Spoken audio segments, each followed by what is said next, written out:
Hi friends, welcome to our channel. మీరు కనుక first time ఈ స్టోరీ వింటున్నట్టయితే ప్లీజ్ ఒకసారి ఫస్ట్ నుంచి కూడా వినండి, లేదంటే అర్థం కాదు. ఎందుకంటే ఈ ఏఎంకి ఈ స్టోరీకి అస్సలు సంబంధం లేదండి. జస్ట్ కొన్ని క్యారెక్టర్స్ నేమ్ మాత్రమే యూస్ చేస్తున్నాను. అలాగే ఎక్స్ట్రా న్యూ క్యారెక్టర్స్ కూడా ఉంటాయి. సో బాగా అర్థం చేసుకోవాలి, స్టోరీకి బాగా కనెక్ట్ అవ్వాలి అనుకుంటే ఫస్ట్ నుంచి వినండి. అలాగే కింద కామెంట్స్ కూడా వినండి, మీ డౌట్స్ ఆల్మోస్ట్ క్లారిఫై అయిపోతాయి. మీరు స్టోరీని అక్కడక్కడ స్కిప్ చేస్తూ విన్నా కానీ కామెంట్స్ చూస్తే మ్యాక్సిమం స్టోరీ అర్థమైపోతుంది మీకు. అలాగే స్టోరీ ఇంట్రడక్షన్ వీడియో కూడా అన్షన్ డైరీ బుక్లో పెట్టాను. ఒక్కసారి ఆ ప్లాట్ను కూడా ఒకసారి వినండి, స్టోరీ లైన్ ఎలా ఉందో తెలుస్తుంది. అండ్ ఛానల్ని ఇప్పటివరకు ఎవరైనా సబ్స్క్రైబ్ చేసుకోకపోయి ఉంటే please subscribe my channel. Notification bell icon కూడా క్లిక్ చేయండి. ఏ టైంకి పెడతానో ఒక్కొక్కసారి అవుతుంది, ఒక్కొక్కసారి అవ్వట్లేదు టైంకి పెట్టడం. అప్లోడ్ చేసిన వెంటనే నోటిఫికేషన్ వచ్చేస్తుంది మీకు. ఓకే, స్టోరీ స్టార్ట్ చేసేద్దాము. రిషి శిరీష్లు యూఎస్ వెళ్తారు. హెగ్డేతో మీటింగ్ కంప్లీట్ అయిపోతుంది. ఫస్ట్లో కొంచెం టెన్షన్ పడతాడు. రిషికి ప్రాజెక్ట్ రాకుండా ఉండడం కోసం రిషికి అపోనెంట్స్ ఉంటారు కదా, వాళ్ళు ఏమైనా ప్లాన్ చేస్తారేమోనని. కానీ అలా ఏం జరగదు. ఎవరు ఎన్ని చేసినా కానీ హెగ్డేకి ఫైనల్గా రిషి మీదే నమ్మకం. సో రిషికే ప్రాజెక్ట్ని అప్పు చెప్తారనమాట. రిషి హెగ్డే ఆఫీస్ నుంచి బయటకు వచ్చేటప్పుడు సడన్గా వస్తారా కనిపిస్తుంది. హే హలో, ఏంటిది సడన్గా ఇక్కడికి చెప్పనే లేదు అంటుంది ఏం తెలియనట్టు. వాళ్ళిద్దరూ రెగ్యులర్గా chatting, video calls, phone calls చేసుకుని మాట్లాడుకుంటూనే ఉంటారు. కానీ డైరెక్ట్గా మీట్ అవ్వడం చాలా రోజుల తర్వాత మీట్ అయ్యారు మళ్ళీని. రిషి వసుధారని బ్లాక్ డ్రెస్లో చూసి ఇంకా ఆ వసుధార చాలా హాట్గా అనిపిస్తుంది అనమాట. ఆ థిక్ రెడ్ లిప్స్టిక్ అవి నిజంగానే రిషిని అట్రాక్ట్ చేస్తాయి. కిస్ చేద్దామా అన్నంతలా ఫీల్ అవుతాడు, కానీ కంట్రోల్ చేసుకుంటాడు. ఇప్పుడు టైం కాదు. రిషి తల్లో చాలా థాట్స్ రన్ అవుతూ ఉంటాయి అన్నమాట. అవన్నీ సక్సెస్ అవ్వాలంటే రాంగ్ స్టెప్ తీసుకోకూడదు అనుకుంటాడు. హాయ్, ఏమైంది మీటింగ్లో కనిపించలేదు అంటాడు. డాడ్ నాకు వేరే వర్క్ అప్ చెప్పారు, సో అందులో బిజీ, అందుకే రాలేకపోయా అంటుంది. నీకు వర్క్ చేయడం కష్టమే కదా, చాలా కష్టం కదా అనేసి రిషి అంటాడు. కష్టమే, కానీ చాలా ఎంజాయ్ చేస్తూ చేస్తా. ఇప్పుడు కష్టపడి వర్క్ నేర్చుకుంటేనే కదా నెక్స్ట్ ఈ హెగ్డే గ్రూప్ ఆఫ్ కంపెనీని మేనేజ్ చేయగలను. ఆ తర్వాత రిషి హార్ట్ మీద చేయి పెట్టి ఇలా అంటుంది, నువ్వు నాకు తోడుగా ఉంటే ఫ్యూచర్లో ఈ కంపెనీని డాడ్ కన్నా ఇంకా పైకి తీసుకొస్తాను. నువ్వు నాకు హెల్ప్ చేస్తే నాకు ఏ వర్క్ హార్డ్గా అనిపించదు, కష్టం అనిపించదు. రిషి వస్తారాలు చాలా దగ్గరగా ఉంటారనమాట. ఆపోజిట్ నుంచి వచ్చేవాళ్ళు చూసేవాళ్ళు ఏదో చాలా దగ్గరగా ఉన్నట్టు ఏదో చేస్తున్నట్టు కనిపిస్తుంది. వెనక నుంచి విశాల్ వస్తున్నాడు. తనతో నువ్వు బ్రేకప్ చెప్పేసావా అని రిషి అడుగుతాడు. ఇంకా లేదు అనేసి తల అడ్డంగా ఊపుతుంది. హే, ఏం చేస్తున్నారు ఆఫీస్లో, ఏంటిది ఇలా? ఆఫీస్లో బోర్డ్ మీటింగ్ జరుగుతుంది. బోర్డ్ మెంబర్స్, పెద్ద పెద్ద వాళ్ళందరూ ఇక్కడే ఉన్నారు. ఎవరైనా మిమ్మల్ని ఇలా చూస్తే కంపెనీ స్టేటస్ ఏమవుతుంది అని గట్టిగా అరుస్తాడు. లేదు విశాల్, నేను జస్ట్ మాట్లాడుతున్నాను అంతే అంటుంది వస్తారా. ఇలాగే నా మాట్లాడడం అని తన చెయ్యి వైపు చూపిస్తాడనమాట. రిషి హార్ట్ మీదే ఉంటుంది, ఇంకా నది దగ్గరగా ఉంటారు. రిషికి కోపం వచ్చేస్తూ ఉంటుందన్నమాట విశాల్ వసు మీద వచ్చేసరికి. నా వసు మీద వాయిస్ రైజ్ చేయడానికి ఎంత ధైర్యం వీడికి అనుకుంటాడు. హే, వాయిస్ టోన్ తగ్గించు, నా గాలితో అలా మాట్లాడితే అస్సలు ఊరుకోను అంటాడు. వాట్, నీ గర్లా? వా, ఇదెప్పుడు అంటాడు. విశాల్ని నీతో తర్వాత మాట్లాడతాను అనేసి వస్తారా అంటుంది. అవును, Vasudhara Hegde my girl friend అని రిషి అంటాడు. వాట్, వసుధార హెగ్డేనా? అసలు ఇక్కడ ఏం జరుగుతుంది అని విశాల్ అంటాడు. ఈలోపు వసుధార కంగారు పడుతూ ఇలా అంటుంది, Vishal I'm really sorry Vishal, ఏదో అలా జరిగిపోయింది అంటుంది. హే, తనకి నువ్వు సారీ చెప్పడం ఏంటి? చూడు వస్తారా, నేను వెళ్తున్నాను. నీకు నేనంటే ఇష్టమైతే నాతో రా, లేదంటే ఇక్కడే ఉండు. నా మీద నీకు ఎలాంటి ఇంట్రెస్ట్ లేదు అని అనుకుంటా అనేసి రిషి అక్కడ నుంచి వెళ్ళిపోయి బయట నిల్చుంటాడనమాట. తన కార్ కోసం వెయిట్ చేస్తాడు. వస్తుందా రాదా అనుకుంటాడు. అనవసరంగా తొందరపడి అనేసానా అనుకుంటూ. రిషి కార్ వచ్చేలోపు వసుధార వచ్చేసి వెనక నుంచి రిషి హ్యాండ్ పట్టుకుంటుంది. అప్పుడు కొంచెం రిలీఫ్ ఫీల్ అవుతాడు. నాకు తెలుసు నువ్వు వస్తావని అనుకుంటాడు మనసులో. థ్యాంక్ యూ వస్తారా, థ్యాంక్ యూ ఫర్ యాక్సెప్టింగ్ మీ అంటాడు. లేదు రిషి, థ్యాంక్స్ నేనే నీకు చెప్పాలి. నా మనసులో ఎవరున్నారు, నేను నిజంగా ఎవరిని ఇష్టపడుతున్నాను, నా మనసు నాకు తెలిసేలా చేసావు అని వస్తారా అంటుంది. ఈలోపు కారు వస్తుందన్నమాట. సరే అయితే కాఫీ తాగడానికి వెళ్దాము అంటాడు. కొద్దిగా ఆలోచించుకుని ఓకే చెప్తుంది. ఇద్దరు కాఫీ కేఫ్లో కూర్చుని కాఫీ తాగుతూ మాట్లాడుకుంటారు. రిషి చాలా కన్ఫ్యూజింగ్గా ఉంటాడనమాట. తన మనసు ఒకటి చెప్తుంది, తన ఆలోచనలు ఒకటి చెప్తూ ఉంటాయి. నేను ఫాలో అవ్వాలో అర్థం కాదు తనకి. నేను ఎప్పుడూ లాజికల్గానే థింక్ చేస్తాను. ఈ మనసు చెప్పేది వినడం ఇలాంటివన్నీ నాకు సూట్ కాదు. సో నేనేమనుకుంటున్నాను, నా బ్రెయిన్ ఆ ఆలోచనలు ఏం చెప్తే వాటిని ఫాలో అయిపోతా అనుకుంటాడు. వస్తారో ఏమో తన లైఫ్ స్టైల్ గురించి, తన కాలేజ్ డేస్, ఫ్యామిలీ గురించి వాగుతూ ఉంటుంది. కానీ ఒక్కసారి కూడా తన తల్లి గురించి కానీ తన చైల్డ్హుడ్ డేస్ గురించి కానీ మాట్లాడుతూ తన యాటిట్యూడు, స్టైలు, తన మాటలు అన్నీ కూడా పొగరు చూపిస్తాయి అన్నమాట. హెగ్డే కూతురు అన్న పొగరు. డబ్బుతో కూతుర్ని బాగా స్పాయిల్ చేసేసినట్టున్నాడు అనుకుంటాడు. అయినా హెగ్డే కూతురు అంటే ఆ మాత్రం పొగరు, యాటిట్యూడ్ ఉండాలే అనుకుంటాడు. మళ్ళీ వస్తారా నీతో ఒక విషయం సీరియస్గా డిస్కస్ చేయాలి అంటాడు. ఏంటది రిషి అంటుంది. నీకు ఫ్యూచర్ గురించి ఏమైనా ఆలోచనలు ఉన్నాయా? మన రిలేషన్షిప్ గురించి నీ ఒపీనియన్ ఏంటి అంటాడు. రిషి, ప్రజెంట్ మనం డేటింగ్లో ఉన్నాము. ఫ్యూచర్ గురించి నేను ఇంకా ఏం ఆలోచించట్లేదు అంటుంది. కానీ నేను ఆలోచిస్తున్నాను వస్తారా. నాకు ఈ రిలేషన్షిప్ అది టైంపాస్ కాదు. మన విషయంలో నేను చాలా సీరియస్గా ఆలోచిస్తున్నా. ఈవెన్ నేను నిన్ను పెళ్లి చేసుకుందామని ప్లానింగ్స్ కూడా చేసుకుంటున్నా. దానికంటే ముందు నీ ట్రూ ఫీలింగ్స్ ఏంటో కూడా తెలుసుకోవాలి కదా. నీ మనసులో ఏమనిపిస్తుందో, దీని గురించి నీ ఒపీనియన్ ఏంటి వస్తారా అంటాడు. రిషి, నువ్వు ఇదంతా సీరియస్గానే మాట్లాడుతున్నావా? నువ్వు మ్యారేజ్ గురించి ఎలా మాట్లాడుతున్నావు? మనకి సరిగ్గా ఒకరి గురించి ఒకరికి సరిగ్గా తెలియదు కదా అంటూ కొంచెం డౌట్ఫుల్గా అంటుంది. అవును వస్తారా, ఈ డెసిషన్ తీసుకోకముందర నేను కూడా అలాగే కన్ఫ్యూజ్డ్గా ఉన్నాను. కానీ ఇప్పుడు ఏ కన్ఫ్యూజన్ లేదు. నేను నా మిగిలిన లైఫ్ ఎవరితో అయినా స్పెండ్ చేయాలి అనుకుంటే అది నీతోనే. నన్ను అదర్ దెన్ వస్తారా హెగ్డే, అది నువ్వే. వస్తారా హెగ్డే ఒప్పుకుంటే నా రెస్ట్ ఆఫ్ లైఫ్ తనతోనే స్పెండ్ చేద్దాం అనుకుంటున్నా. నేను ఎప్పటికీ నిన్ను వదులుకోను, ఎప్పటికీ గివ్ అప్ చేయను. నువ్వే నా మెయిన్ ప్రియారిటీ. ఈ విషయంలో ఆలోచించుకోవడానికి నీకు కొంచెం టైం కావాలని తెలుసు. సో బాగా ఆలోచించుకుని రిప్లై ఇవ్వు. ఇప్పుడు నేను మ్యారేజ్కి ప్రపోజ్ చేసి నేనేం తొందరపడలేదు. ఈ విషయం నీతో లేట్గా చెప్పి టైం వేస్ట్ చేశాను అని రిగ్రెట్ ఫీల్ అవ్వడం నాకు ఇష్టం లేదు. అందుకే ఎర్లీగా చెప్పా. నువ్వు కూడా బాగా ఆలోచించి త్వరగా నీ రిప్లై ఇవ్వు అనేసి తన ఫేస్ని 2 చేతులతో పట్టుకుని ఫోర్ హెడ్ మీద కిస్ చేస్తాడు. ఆ తర్వాత తనని ఇంటి దగ్గర డ్రాప్ చేసేసి డైరెక్ట్గా ఎయిర్పోర్ట్కి వెళ్ళిపోతాడు. అక్కడ శిరీష్ ఆల్రెడీ వెయిట్ చేస్తూ ఉంటాడు అనమాట. మ్యారేజ్ విషయంలో నేనేం తొందరపడట్లేదు, కానీ మా మమ్మీ ఫోర్స్ చేయడం వల్ల త్వరలోనే నేను మ్యారేజ్ చేసుకోక తప్పదు. నేను బాగా ఆలోచించే ఈ నిర్ణయం తీసుకున్నాను. ఒకసారి నా మనసు చెప్పింది విని సాక్షిని లవ్ చేసి మోసపోయాను. అప్పటి నుండి నాకు లవ్ మీద నమ్మకం పోయింది. ఆ తర్వాత నేను ఇలా మాన్స్టర్లో బిహేవ్ చేస్తున్నా. నా ఫీలింగ్స్ కంటే కూడా ప్లెజర్కే ఎక్కువ ఇంపార్టెన్స్ ఇచ్చా. నా మనసు ఏం చెప్తున్నా వినకుండా కంప్లీట్ ప్లే బాయ్లా మారిపోయా.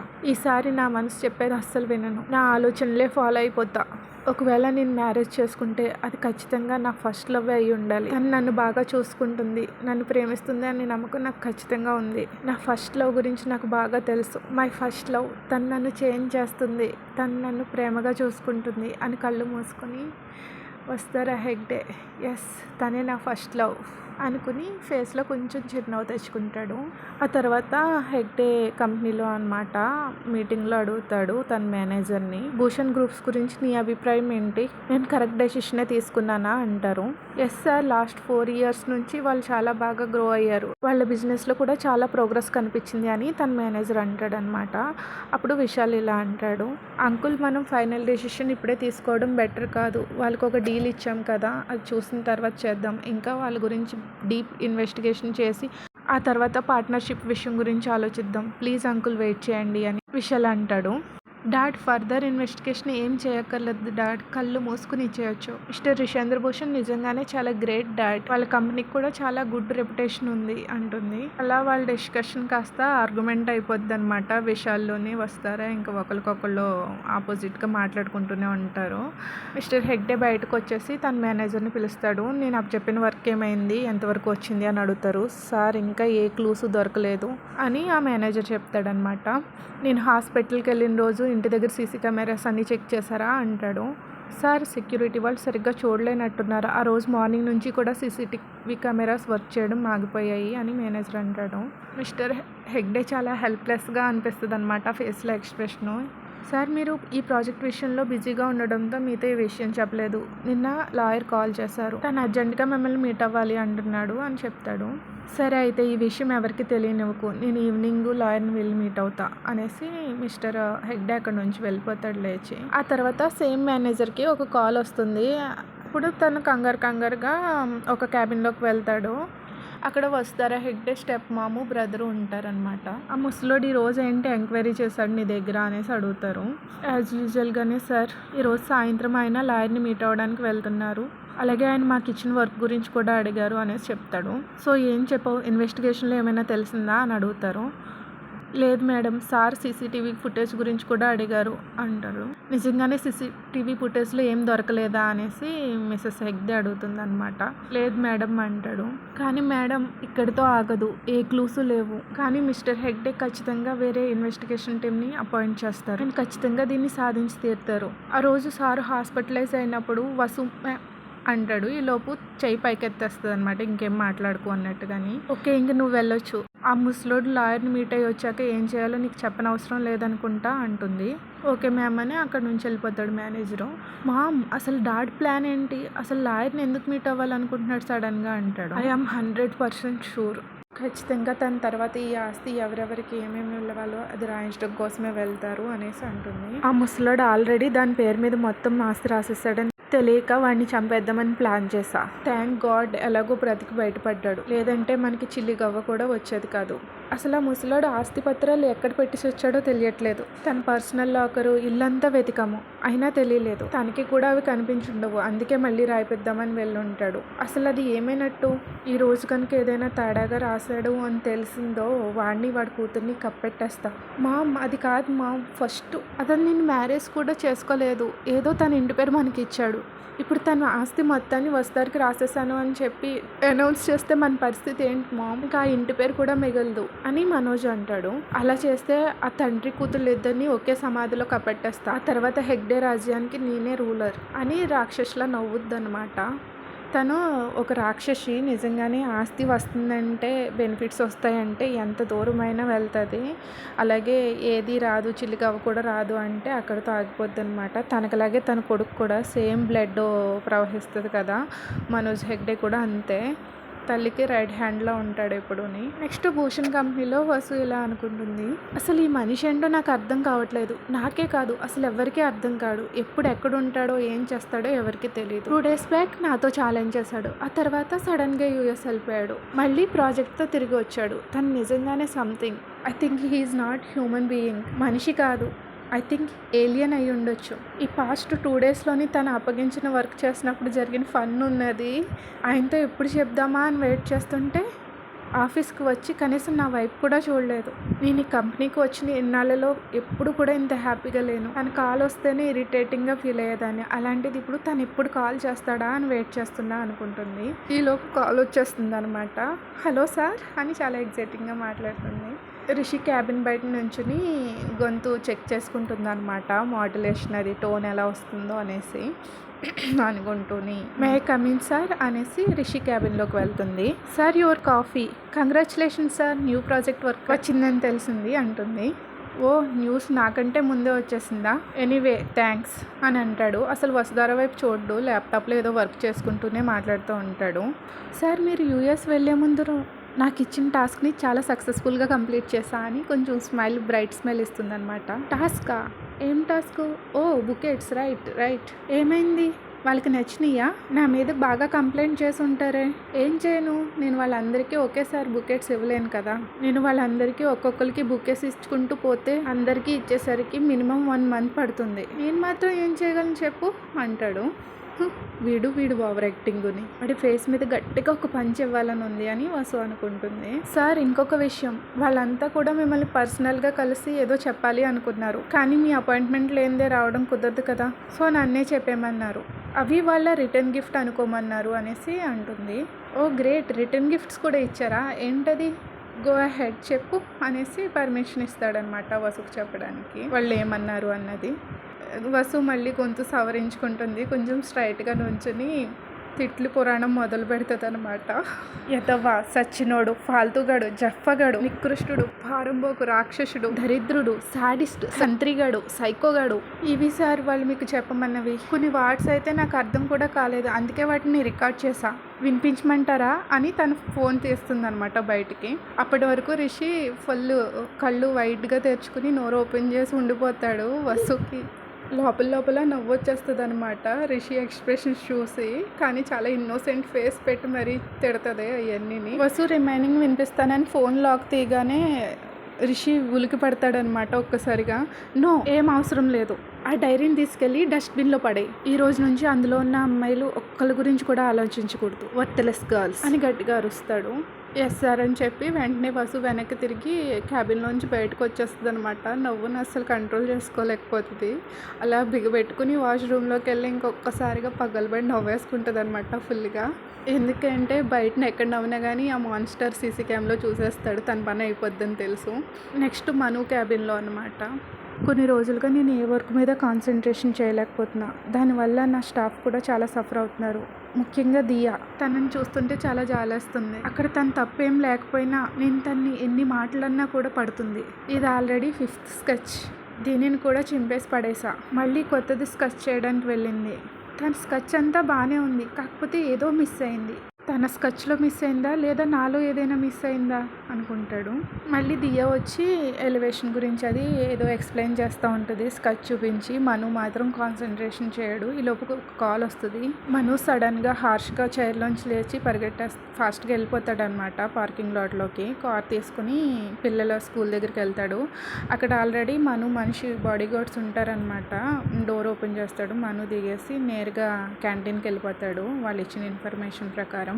బ్యాక్ సైడ్ నుంచి చూస్తాడనమాట. 4 years, ఎగ్జాక్ట్లీ 4 years తర్వాత మళ్ళీ తిరిగి నా ఎక్స్ వైపుని చూస్తున్నాను అనుకుంటాడు. పిల్లలిద్దరూ తమ ముందరున్న ఆవిడతో నవ్వుతూ ఐస్ క్రీమ్ తింటూ కనిపిస్తారనమాట. ఆఫ్టర్ ఏ లాంగ్ టైం అంటాడు. మను వాయిస్ విని వెంటనే ఇందు వెనక్కి తిరుగుతుంది. మను అంటుంది. తను తప్ప ఎవరూ పిల్లరు తనని మను అని.